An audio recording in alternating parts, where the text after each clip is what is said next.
Démonstration de combat. Jeux et autres expositions de véhicules et d'engins militaires. Ces portes ouvertes avaient des airs de fête foraine, l'admiration pour le régiment en plus. Tu veux devenir militaire? Oui, pour pouvoir sauver les gens et puis quand il y a des attaques, aller affronter les autres.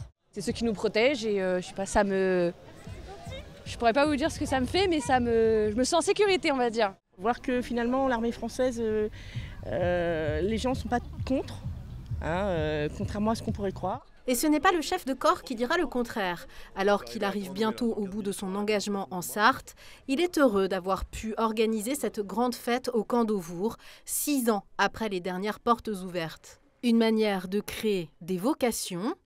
Vous savez que l'armée de terre a besoin de recruter 15 000 soldats par an. Et donc le régiment, dans ce cadre-là, recrute lui aussi de l'ordre de 120 à 150 soldats par an. Et puis l'autre besoin, c'est que nos familles vivent ici. On a besoin du soutien des Sarthois, on a besoin que nos familles soient bien accueillies, soutenues quand on n'est pas là, quand on est en mission. Des combattants ancrés sur le territoire sarthois depuis les années 60. Mais si le camp d'Auvour est leur maison, les bataillons sont déployés partout où ils sont appelés. En ce moment, un 6e du régiment est engagé en Estonie, aux portes de la Russie, avec l'OTAN. Et puis l'opération Sentinelle pour les Jeux Olympiques de Paris fait partie des missions présentes et à venir. On participe à la sécurisation des Jeux. Toutes les unités de l'armée de terre sont concernées.